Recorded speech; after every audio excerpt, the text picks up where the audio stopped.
स्वागत है आपका आपके चैनल टारगेट प्लस पर और मैं अमित पाल स्वागत करता हूं आप सभी का। जितने भी बच्चे हैं भाई सभी का स्वागत और सब बढ़िया से तैयारी कर रहे होंगे, बहुत अच्छा है। हिंदी का सीटेट पेपर लेके बेटा, जो सीटेट आपका एग्ज़ाम होना है 20 तारीख को, उसका हिंदी का प्रैक्टिस पेपर के लिए जो वीडियो आपको दी जा रही है बेटा, वीडियो को तैयार किया गया आप लोगों के लिए बेटा, सेशन लाया गया है, अच्छा सेशन है।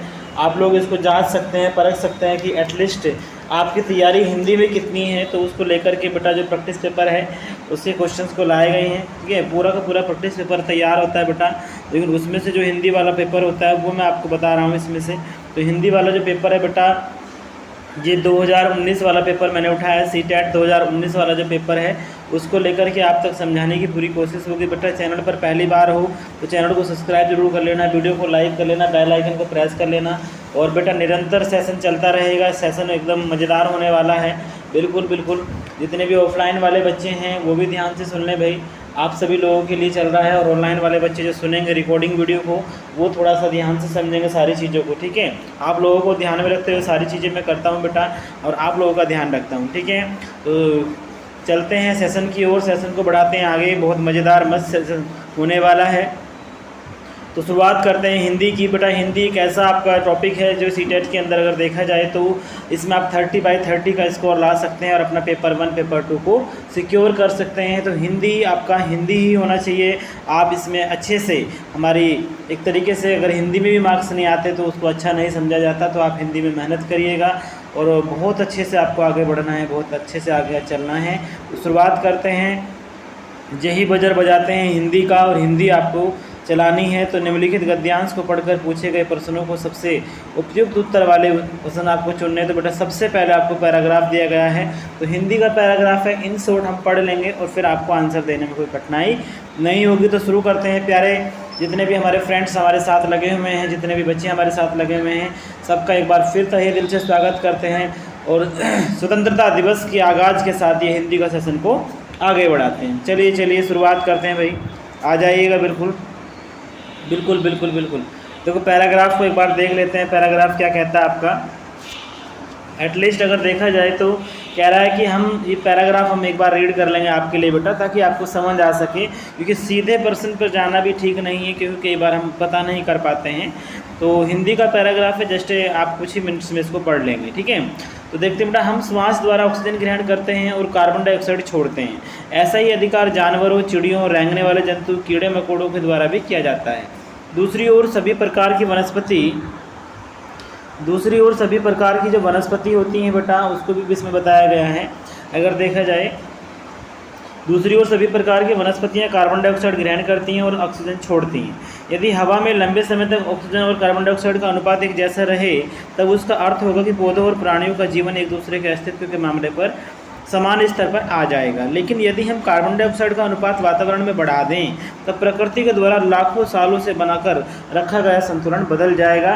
वातावरण और वनस्पतियां कार्बन डाइऑक्साइड का लगातार विनिमय करती रहती हैं। वातावरण से वह वनस्पतियों में जाती हैं। जब वनस्पतियां सड़ने लगती हैं, तब उनमें से कार्बन डाइऑक्साइड निकलकर पुनः वातावरण में समा जाती है। वनस्पतियां इस प्रकार कार्बन डाइऑक्साइड वसंत और ग्रीष्म ऋतु में ग्रहण करती हैं, और जब वे सर्दियों में नष्ट होने लगती हैं तब उसे छोड़ती हैं। इस प्रकार वातावरण में मौजूद कार्बन डाइऑक्साइड की मात्रा में मौसम दर मौसम फर्क होता है, ठीक है। इतना सा पैराग्राफ था। शुरुआत करते हैं। सबसे पहली बात, क्वेश्चन आता है आपका, वनस्पतियां जब सड़ने लगती हैं तो वातावरण को डैश मिलती है। तो ये चीज़ अगर आप देखें, सबसे पहला ऑप्शन आपको दिया गया है इसमें कि जब वनस्पतियां सड़ने लगती हैं भाई बेटा, तो वातावरण को डैश मिलता है, ऑक्सीजन मिलता है, नाइट्रोजन मिलता है, कार्बन डाइऑक्साइड मिलता है, जैविक खाद मिलता है। तो इसके लिए मैं आपको दिखा देता हूँ, जब वनस्पतियां सड़ने लगती हैं तो क्या होता है। तो बेटा मैं आपको बता दूँ, यहाँ पर बताया गया है कि इस तरीके से ये पूरा का पूरा प्रोसेस है। जब वनस्पतियाँ आपकी सड़ने लगेंगी बेटा, ये दिया है, तो उस कार्बन में से कार्बन डाइऑक्साइड निकलकर पुनः वातावरण में समा जाती है। तो आंसर आपको मिल गया। कौन सी गैस है भाई, कौन सी गैस है आपकी, इसका मतलब कार्बन डाइऑक्साइड। जी बिल्कुल प्यारे बच्चों, बहुत सुंदर आंसर आपने दिया। तो ऑप्शन नंबर 3 कार्बन डाइऑक्साइड आपका होगा, जो पैराग्राफ में बिल्कुल साफ नज़र आ रहा है। ऑप्शन नंबर 3 बिल्कुल बहुत अच्छे तरीके से आंसर दिया आपने, बहुत सुंदर तरीके से आंसर दिया। बिल्कुल सही बात है। चलिए बेटा अगला क्वेश्चन देख लेते हैं, सेशन को आगे बढ़ाते हैं, सेशन को आगे लेकर चलते हैं। तो सर ये पैराग्राफ आपको इस तरीके से पूरा का पूरा देख लेना ध्यान से। उसके बाद नेक्स्ट क्वेश्चन की ओर चलते हैं बेटा। नेक्स्ट क्वेश्चन क्या कहता है आपसे? नेक्स्ट क्वेश्चन कहता है कि बेटा पौधों और प्राणियों का जीवन, जो पौधों और प्राणियों का जीवन है वो एक दूसरे के अस्तित्व के समान आ जाएगा जब हवा में लंबे समय तक सूर्य का प्रकाश मिलता रहे, कार्बन डाइऑक्साइड मिलनी बंद हो जाए, कार्बन डाइऑक्साइड और ऑक्सीजन का अनुपात समान रहे और वनस्पतियां कार्बन डाइऑक्साइड का विनिमय करती रहें। बताओ बेटा, अभी हमने कहा था कि अस्तित्व समान रूप से कब आएगा? अभी हम पैराग्राफ पढ़ रहे थे तो बताया गया था कि कार्बन डाइऑक्साइड ऑक्सीजन का अनुपात अगर समान है तो आप कह सकते हो कि आपका ये जो है एक लंबे समय तक चलेगा। तो बेटा option number 3 is the correct answer. बिल्कुल, बहुत बढ़िया भाई, बहुत बढ़िया। जो बच्चे ने तीसरा ऑप्शन लगाया है बहुत सुंदर, बहुत अच्छे से चल रहे हैं। तैयारी आप परख सकते हैं क्योंकि तैयारी इसी तरीके से परखी जाती है जब आप खुद करते हैं। एटलीस्ट आप किसी का कराया कितना भी देख लीजिएगा, लेकिन जब तक आप खुद नहीं लगाएंगे तब तक। तो ये सेशन जो है ये आपके लिए बेटा, आप खुद को जांच सकते हैं, खुद को परख सकते हैं कि एटलीस्ट अब वो समय नहीं रहा। मैं बार बार कहता हूँ आप लोगों से, अब आज तारीख बेटा आपकी जो है 13 हो गई है और दिन बचे हैं बीच में अब 6। तो आपको तैयारी का आगाज़ अपना दिखा देना है क्योंकि अब जो है अंतिम तैयारी की ओर हम चल रहे हैं। तो फुल मिला के अपनी तैयारी को ज़बरदस्त तरीके से करिएगा, पेपर को अच्छा करके आना है और हिंदी में 30/30 का स्कोर ज़बरदस्त तरीके से बनाना है। तो प्यारे बच्चों ध्यान रखना है, बहुत अच्छे से आगे बढ़ेंगे भाई, बहुत अच्छे से आगे बढ़ेंगे। अगला क्वेश्चन करते हैं बेटा, अगला क्वेश्चन करते हैं। अगला क्वेश्चन आता है 93। वातावरण का विग्रह और समास होगा। वातावरण का विग्रह और समास होगा। बेटा जो वातावरण की हम बात कर रहे हैं, वातावरण का जो विग्रह है और समास होगा, नंबर 1 वात और आवरण, या वात का आवरण, या वात का बना ऐसा आवरण, या वातावरण रूपी वात। बेटा वातावरण का मतलब क्या है? देखिए वातावरण का अगर समास विग्रह करता हूँ मैं तो एक तरीके से क्या होगा, वात का आवरण, मतलब वातावरण मतलब वात मतलब हवा और आवरण मतलब उसका एक लेयर। तो हवा का एक लेयर यानी वात का आवरण, यानी वात का आवरण यानी कौन सा समास हो गया बेटा? तत्पुरुष समास हो गया। जिन्होंने ऑप्शन नंबर 2 सेलेक्ट किया है उन बच्चों का आंसर हो गया करेक्ट, उनका 1 नंबर और खाते में जुड़ गया है। बहुत बढ़िया, चलो भाई आगे चलते हैं। अगला क्वेश्चन देखते हैं। श्वास और ऑक्सीजन शब्द हैं। जो श्वास है बेटा, श्वास अगर आप देख रहे हो तो श्वास जो शब्द है वो कैसा है? तो बेटा जो शब्द संस्कृत भाषा से हिंदी में जैसे कि तैसे आए हैं उनको हम प्रयुक्त कर रहे हैं तो तत्सम शब्द होते हैं। मतलब वो शब्द संस्कृत में है लेकिन वो वैसे ही शब्द हिंदी में आ गए हैं, ठीक है? जो संस्कृत में पढ़े जाते हैं वैसे ही हिंदी में अगर वो आ गए हैं तो ऐसे शब्दों को तत्सम शब्द कहा जाता है, ठीक है? तो आप देखिएगा यहाँ पर श्वास जो है कैसा शब्द है, श्वास जो है कैसा शब्द है, यहाँ पर संस्कृत का शब्द है और हिंदी में वो आ गया है। इसका तद्भव रूप होगा सांस। आप कहते हैं ना मुझे सांस नहीं आ रहा, वो तद्भव रूप है। और जो दूसरी शब्द भाषाओं से हिंदी में आए हैं उन शब्दों को आगात शब्द या विदेशी शब्द कहा जाता है जो दूसरी शब्दों से आए हैं। तो कुल मिला के श्वास और ऑक्सीजन शब्द कैसे रहे? तो बेटा श्वास और ऑक्सीजन शब्द जो है एक तरीके से अगर देखा जाए तो आपका तत्सम आगत कहलाएगा, तत्सम आगत कहलाएंगे क्योंकि ये हमारे जो हैं एक तरीके से संस्कृत से आया है और ये जो है तत्सम तद्भव इस तरीके से कहलाएगा। यानी आपका जो ऑप्शन रहेगा, ऑप्शन नंबर जो है 4 कहलाएगा, तत्सम आगत, क्योंकि इसमें ये वाला वर्ड जो तत्सम है और ये आगत है। आगत मतलब क्या होता है बेटा? जो विदेशों से आए हैं वर्ड वो आगत कहलाते हैं। तो ऑक्सीजन ये हमारा वर्ड नहीं है तो तत्सम आगत, ठीक है प्यारे बच्चों। क्वेश्चन नंबर 94 जो इसमें शो हुआ है बेटा आपका PDF में, उसका आंसर आपका 4 रहेगा, ठीक है? बहुत बढ़िया भाई, बहुत बढ़िया। सेशन को शेयर कर दीजिएगा। सेशन अगर ज़बरदस्त लग रहा है तो बेटा सेशन को शेयर कर दें। प्यारे फ्रेंड्स जितने भी हमारे देख रहे हैं चैनल को बेटा शेयर कर दीजिएगा और बेल आइकन को भी प्रेस करिएगा, चैनल को सब्सक्राइब करिएगा और जो सेशन है उसको शेयर करो। जितना शेयर करोगे बेटा उतना ही अच्छा है क्योंकि मेहनत के साथ तैयार होता है। आप लोग हमारे साथ हैं और हम आपके साथ हैं बेटा। कुछ बच्चे पूछ रहे हैं भाई कि अभी कुछ आया तो बेटा NCTE की बैठक हो चुकी है और उसमें का क्या रिजल्ट रहा है वो मैं आपको अलग से वीडियो में डिटेल में बता दूंगा कि किसमें NCTE ने क्या कहा है, वो सारी चीज़ें डिस्कस कर लें, ठीक है? अभी फ़िलहाल सेशन पर ध्यान दीजिए ना। अगला नेक्स्ट क्वेश्चन आता है, लंबे समय तक पद व्याकरण की दृष्टि से है। लंबे समय तक पद व्याकरण की दृष्टि से संज्ञा, सर्वनाम, विशेषण या क्रिया विशेषण, ये आपको दिया गया है, संज्ञा, सर्वनाम, विशेषण या क्रिया विशेषण। तो इसमें आपका ऑप्शन रहेगा क्रिया विशेषण। ठीक है, लंबे समय तक जो रहेगा वो किसी क्रिया को बता सकता है कि वह लंबे समय तक सो रहा है, लंबे समय तक खा रहा है, तो क्रिया के बारे में बता रहा है, नहीं क्रिया की विशेषता बता रहा है, दैट इज क्रिया विशेषण। ओके, अगला क्वेश्चन आता है बेटा, अगला क्वेश्चन को देख लेते हैं। गद्यांश का मुख्य विषय क्या है बेटा? गद्यांश का मुख्य विषय क्या है? ये आप देख रहे हैं, गद्यांश का जो मुख्य विषय है वो क्या होने जा रहा है। लिखा है ऑक्सीजन और कार्बन डाइऑक्साइड का संतुलन है। जो ऊपर हमने गद्यांश पढ़ा है बेटा, उसका क्या एक तरीके से है, तो वो क्या चाहता है, ऑक्सीजन और कार्बन डाइऑक्साइड का संतुलन चाहता है, या श्वास द्वारा ऑक्सीजन ग्रहण करना चाहता है, पौधों और प्राणियों का जीवन चाहता है, या वसंत और ग्रीष्म ऋतु में वनस्पतियों को चाहता है। तो बेटा ये चाहता है कि ऑक्सीजन और कार्बन डाइऑक्साइड का संतुलन एक बना रहे, और यही उसका मानना है। पूरा पैराग्राफ जो हमने पढ़ा था वो यही है। ठीक है, उसके बाद आता है विनिमय का अर्थ क्या है बेटा? विनिमय का अर्थ क्या है? विनिमय का अर्थ क्या है? लेना और पहुंचाना। विनिमय का मतलब समझते, वस्तु विनिमय, आदान प्रदान करना, लेना और देना। तो लेना और पहुंचना नहीं हो सकता, देना खरीदना नहीं हो सकता, आना जाना नहीं हो सकता। तो आंसर कौन सा हुआ?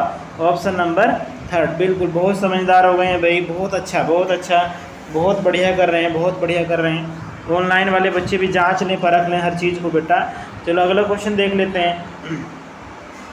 अगला क्वेश्चन आता है आपका 98, जिसमें आपका पहला ही क्वेश्चन में पूछा गया, हम सांस के साथ ऑक्सीजन छोड़ते हैं और ग्रहण करते हैं। ये तो बहुत बेसिक सी क्वेश्चन पूछ ली।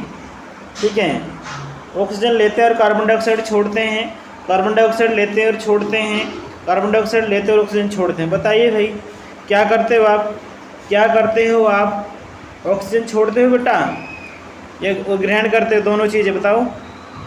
ऐसा तो नहीं है, हम ऑक्सीजन को लेते हैं, बिल्कुल बिल्कुल, बहुत बढ़िया भाई, ऑक्सीजन को लेते हैं और कार्बन डाइऑक्साइड को छोड़ते हैं। तो आंसर हिंदी है बेटा। बहुत ज़बरदस्त नंबर देके जाएगी, बहुत अच्छे नंबर आपको देके जाएगी, जो आपने सोचा भी नहीं होगा ना बेटा।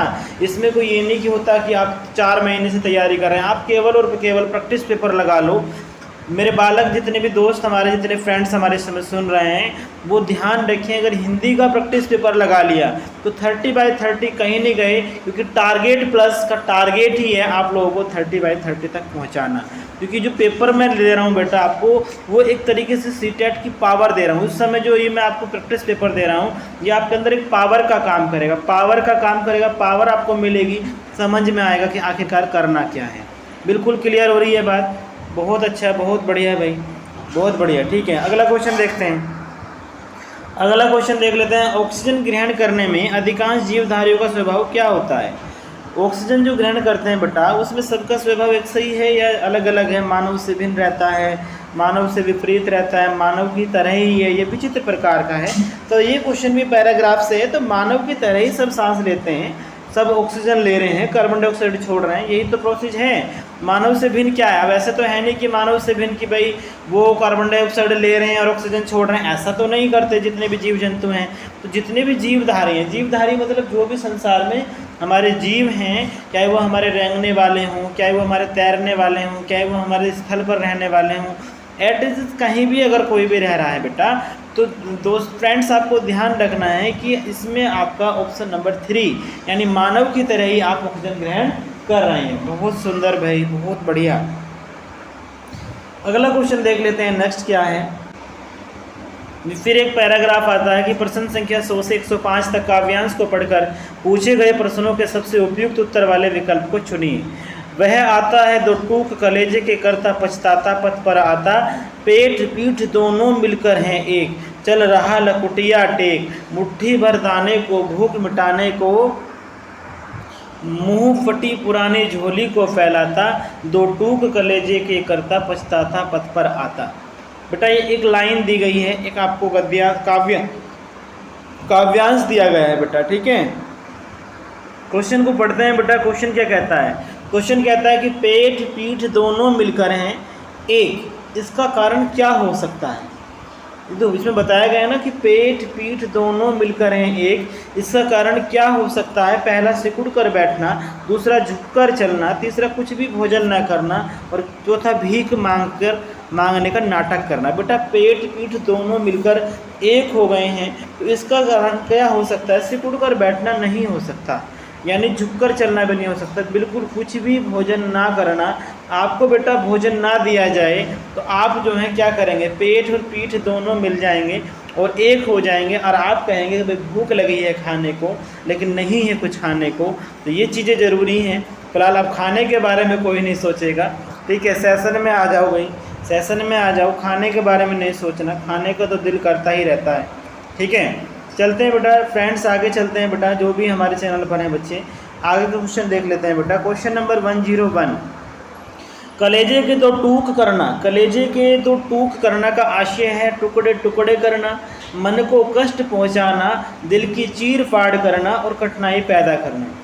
तो प्यारे फ्रेंड्स आप ध्यान रखेंगे, जिसमें आपका आंसर हो रहा है बेटा कलेजे के दो टूक करना। कलेजे के दो टूक करने का मतलब है कि मन को कष्ट पहुंचाना, मन को कष्ट पहुंचाना, यानी ये आपका हो जाएगा करेक्ट आंसर। तो प्यारे बच्चों ध्यान रखना है, बहुत जल्दी सेशन मस्त लग रहा है, सेशन में मज़ा आ रहा है।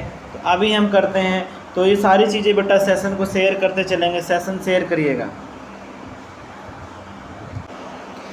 जितना शेयर करोगे बेटा उतना ही अच्छा लगेगा। लाइक ज़रूर करते हैं सेशन को बेटा, मेहनत का फल मिल जाता है एक तरीके से।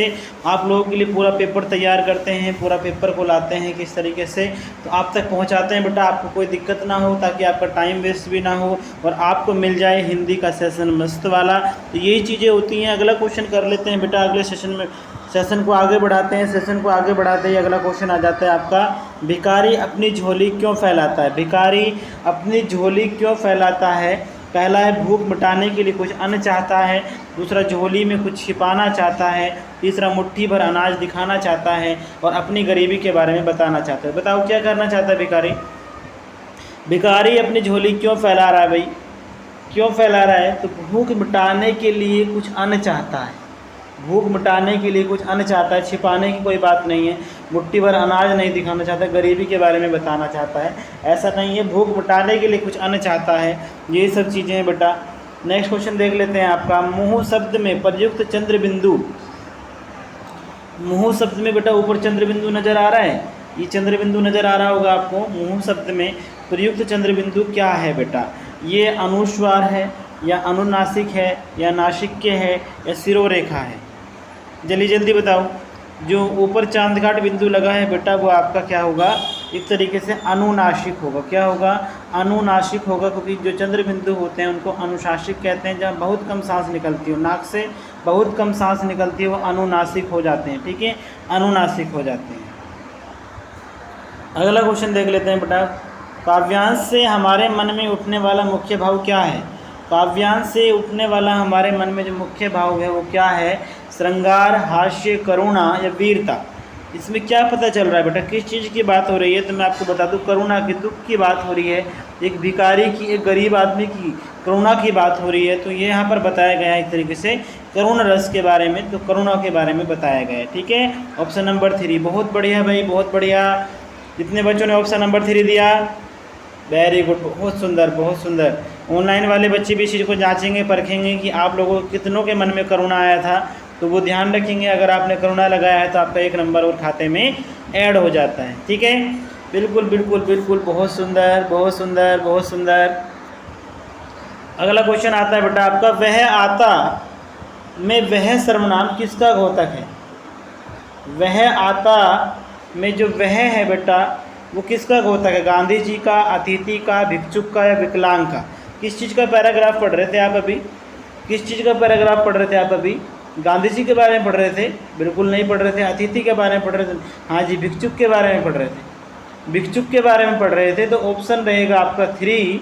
जिन बच्चों ने ऑप्शन 3 लिया है उनके लिए आंसर हो जाता है करेक्ट और 1 नंबर और खाते में हो जाता है उनके ऐड। बहुत सुंदर, बहुत बढ़िया। अगला क्वेश्चन देख लेते हैं, उच्च प्राथमिक स्तर पर भाषा सीखने का उद्देश्य क्या होता है, बताइए। उच्च प्राथमिक स्तर पर भाषा सीखने का उद्देश्य प्रश्नोत्तरी भाषण, अंत्याक्षरी का मात्र आयोजन करना, भाषा की बारीकी और सौंदर्य बोध को सही रूप से समझना, दूसरों के अनुभव से जुड़कर सवालों का जवाब देना या निजी अनुभव को केवल लिखकर अभिव्यक्त करना।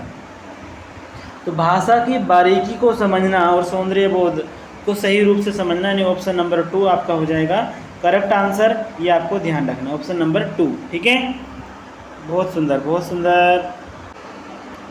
अगला क्वेश्चन आता है ज्ञान से संबंधित अन्य विषयों की समझ का विकास तथा उसमें आनंद उठाने की क्षमता का विकास उच्च प्राथमिक स्तर पर भाषा सीखने का क्या होता है बेटा? एकमात्र उद्देश्य में आएगा, या एक महत्वपूर्ण उद्देश्य है, या सर्वाधिक महत्वपूर्ण उद्देश्य है, या सबसे कम?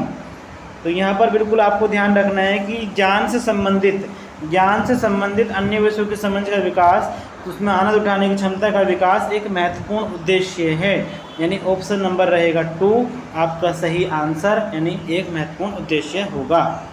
अगला आता है पढ़ने का अर्थ क्या है? पढ़ने का अर्थ क्या है? पढ़ने का अर्थ क्या है? पढ़कर समझना, वर्णमाला का ज्ञान, वाक्यों को पढ़ना या शब्दों को पढ़ना। प्यारे बच्चों, प्यारे स्टूडेंट्स जितने भी हैं बेचारे, सभी फ्रेंड्स को मैं बोल रहा हूँ बेटा, पढ़ने का अर्थ क्या होता है? पढ़कर समझना। बताइए, वर्णमाला का ज्ञान करना। पढ़ने का अर्थ है वाक्यों को पढ़ना, वाक्यों को पढ़ना। ठीक है, अगर आपको पढ़ना आता है तो वाक्यों को पढ़ना, यानी ऑप्शन नंबर सी आपका जो है वो क्या हो जाएगा? करेक्ट हो जाएगा। ठीक है, उसके बाद नेक्स्ट आता है कविता में कई बार अभी भी का प्रयोग करके बातें रची गई हैं। अभी भी का प्रयोग किया गया है। ठीक है, अभी भी का प्रयोग किया गया है, और बिना रुके चलने वाले किसी कार्य का भाव निकल रहा है या नहीं, पर्सन डैश की ओर संकेत करता है। देखिए, कविता में कई बार अभी भी कहा गया है, तो इसमें जो है एक तरीके से वो व्याकरणिक ज्ञान की बात कर रहा है, भाषा की बारीकी की बात कर रहा है, व्याकरण की परिभाषा की बात कर रहा है, भाषा संरचना। तो व्याकरणिक ज्ञान तो नहीं है, भाषा की बारीकी की बात जरूर है कि भाई आप क्या समझ रहे हैं, आपको क्या समझ में आ रहा है। भाषा की बारीकी, सूक्ष्मता से आप समझ सकते हैं, संकेत मिलता है, भाषा की बारीकी का संकेत मिलता है। ऑप्शन नंबर 2 जिन बच्चों ने दिया है, जिन फ्रेंड्स ने दिया है हमारे, तो बेटा बहुत अच्छा किया आपने। ऑप्शन नंबर 2 जिनका भी है, 1 नंबर और खाते में ऐड हो जाता है आपके। देखो, आप अपने नंबर्स को काउंट किया करें और लास्ट में बताया करें कि आपने प्रैक्टिस पेपर से कितने मार्क्स पाए। कमेंट्स करके बताएंगे सभी स्टूडेंट्स, आज जितने जो भी सुन रहे हैं स्टूडेंट्स, वो कमेंट्स करके बताएंगे कि आपने कितने स्कोर 30 में से पाए हैं, तो हमें भी पता चलेगा कितने बच्चे हिंदी में क्या कर पा रहे हैं। बिल्कुल बहुत सुंदर तरीके से करना है। सेशन को ज़बरदस्त लेके चल रहे हैं बेटा। उच्च प्राथमिक स्तर पर भाषा सीखने में पाठ्य पुस्तक के अतिरिक्त कौन सी संसाधन सामग्री सर्वाधिक महत्वपूर्ण होती है? उच्च प्राथमिक स्तर पर रेडियो नाटक, कविता पाठ, आयु अनुरूप साहित्य या समाचार पत्र। देखिए, उच्च की बात कर रहे हैं तो आयु अनुरूप साहित्य आप लगाइए, बच्चों के आयु अनुरूप साहित्य लगाइएगा, तो आप ये सारी चीज़ें कर सकते हैं। ठीक है, उसके बाद नेक्स्ट आता है गणित, विज्ञान और आदि विषयों की कक्षाओं में भी बच्चे भाषा सीखते हैं। यह विचार पूर्ण रूप से सत्य है, पूर्णतः असत्य है, आंशिक रूप से सत्य है, निराधार है? बताइए, ये क्वेश्चन आपका आता है। ये क्वेश्चन जो है इस तरीके से दिखाया गया है कि इसमें जो गणित और विज्ञान आदि विषय की कक्षाएं हैं, तो पूर्णतः सत्य है, पूर्णतः असत्य है, आंशिक रूप से निराधार। बताइए जल्दी बेटा, वो पूर्णतः सत्य विचार होता है। ठीक है, जो है वो कक्षा में भी बच्चे भाषा सीखते हैं, गणित की भाषा, विज्ञान आदि विषयों की कक्षाओं में भी। ये नहीं कि वो गणित ही सीख रहे हैं, वो ये बात पूर्णतः सत्य है। ठीक है, 112 क्वेश्चन की ओर चलते हैं। उच्च प्राथमिक स्तर पर पाठ्य पुस्तकों में हिंदीतर भाषा को ही जगह मिलनी चाहिए ताकि बच्चे भाषा की विभिन्न रंगतों से परिचित हो सकें, हिंदीतर भाषी साहित्य से परिचित हो सकें, सामाजिक संस्कृति से परिचित हो सकें, या सभी? बताइए जल्दी बेटा, हिंदीतर भाषा को जगह मिलनी चाहिए ताकि बच्चे जो हैं रंगतों को भी पहचान सकें, बच्चे साहित्यकारों को भी परिचित हो सकें, बच्चे संस्कृति को भी परिचित हो सकें, यानी सभी। ऑप्शन नंबर 4 रहेगा आपका करेक्ट आंसर। वेरी गुड, बहुत बढ़िया भाई। 113 क्वेश्चन पर चलते हैं बेटा। बच्चे भाषा तब तक बेहतर तरीके से सीखते हैं जब अनेक पाठ्य पुस्तकें हों, भाषा समृद्ध परिवेश हो, सरल साहित्य का चयन हो, या परीक्षा का आयोजन हो। जल्दी सोचो, जल्दी। आप भाषा बेहतर कब सीखोगे? जब आपकी भाषा के अकॉर्डिंग सिखाया जाएगा, यानी ऑप्शन नंबर 2 आपका क्या हो जाएगा? करेक्ट आंसर हो जाएगा ऑप्शन नंबर 2, यानी भाषा समृद्ध परिवेश हो। ठीक है, बिल्कुल। 114 उच्च प्राथमिक स्तर पर भाषा आकलन की दृष्टि से सर्वाधिक महत्वपूर्ण है। बताइए, अवलोकन करोगे, जांच सूची, साक्षात्कार सूची, या लिखित परीक्षा? तो बेटा लिखित परीक्षा आपकी होगी, लिखित परीक्षा ही इम्पोर्टेंट मानी जाएगी। ठीक है, बिल्कुल। द्वितीय भाषा की पाठ्य चर्चा का एक लक्ष्य है और प्राकृतिक भाषा ज्ञान में अर्जित दक्षता के अनुरूप डैश दक्षता प्राप्त करना। उच्च होता है, सर्वोच्च होता है, औसत होता है, बुनियादी होता है। बताइए, द्वितीय भाषा की पाठ्य चर्चा का लक्ष्य होता है कि भाई दूसरी भाषा भी आप सीखें, लेकिन प्राकृतिक भाषा ज्ञान में अर्जित दक्षता के अनुरूप उसको आप क्या करना चाहते हैं बताइए? तो सर्वोच्च करना, उच्च नहीं करना चाहते, सर्वोच्च करना चाहते हैं। ठीक है, सेकंड ऑप्शन रहेगा। ठीक है, भाषा के विभिन्न कौशलों को डैश के रूप में पढ़ने की अनुशंसा की जाती है। भाषा के जो विभिन्न रूप हैं, भाषा के जो विभिन्न रूप हैं उन कौशलों को डैश रूप में, यानी डैश रूप कौन सा है? डैश रूप है एकीकृत रूप में। कौन सा रूप है? एकीकृत रूप में पढ़ना चाहते हैं। ऑप्शन नंबर 2 आपका हो जाएगा correct answer. Clear? Next question आता है 117 आपका, व्याकरण शिक्षण की कौन सी विधि, व्याकरण शिक्षण की कौन सी विधि जो है वो अपेक्षाकृत प्रभावी है? आगमन, निगमन, सूत्र विधि या पाठ्य पुस्तक विधि? तो यहाँ पर मैं आपको बता देता हूँ कि आगमन विधि जो है वो व्याकरण शिक्षण की सबसे अधिक प्रभावी विधि है। ठीक है, आगमन विधि। क्वेश्चन नंबर 118 आता है। 118 में कहा गया बेटा, उच्च प्राथमिक स्तर पर भाषा की पाठ्य पुस्तक में रक्त और हमारा शरीर पाठ शामिल करने का विचार डैश से जुड़ा है। उच्च प्राथमिक शिक्षा में शरीर के बारे में, रक्त के बारे में पढ़ाया जाता है। तो विश्व की विभिन्न भाषाओं, संपूर्ण पाठ्य चर्चाएँ भाषा, हिंदी भाषा के रंगतों में या विज्ञान शब्दावली? बताइए जल्दी। तो आप सब सोचोगे कि रक्त के बारे में, शरीर के बारे में, तो विज्ञान वाला लगा दीजिएगा और आप हो जाएंगे बिल्कुल गलत, स्कोर हो जाएगा आपका 0। ये ऑप्शन हो गया गलत। तो विश्व के विभिन्न भाषा, ये आपका सही है। विश्व के विभिन्न भाषा बिल्कुल सही बताया भाई, बहुत अच्छा बताया, विश्व के विभिन्न भाषाओं के लिए। ठीक है, ऑप्शन नंबर 1। क्लियर? उसके बाद नेक्स्ट क्वेश्चन आता है आपका, त्रिभाषा फार्मूला भारत की डैश चुनौतियों और डैश को संबोधित करने का प्रयास है। त्रिभाषा फॉर्मूला, त्रिभाषा फॉर्मूला यानी क्या है? भाषा स्थिति की चुनौती और संस्कृति को, भाषा स्थिति की चुनौती और संस्कृति, यानी ऑप्शन नंबर कौन सा नज़र आ गया आपको? भाषा स्थिति और संस्कृति, ऑप्शन नंबर 3। क्लियर? बहुत बढ़िया भाई। लिखने की क्षमता का विकास बोलने, सुनने और पढ़ने की क्षमता के संगति में होना चाहिए। यह विचार इस प्रश्न का हल नहीं है। ये बात पूर्ण रूप से असत्य है, पूर्ण रूप से सत्य है।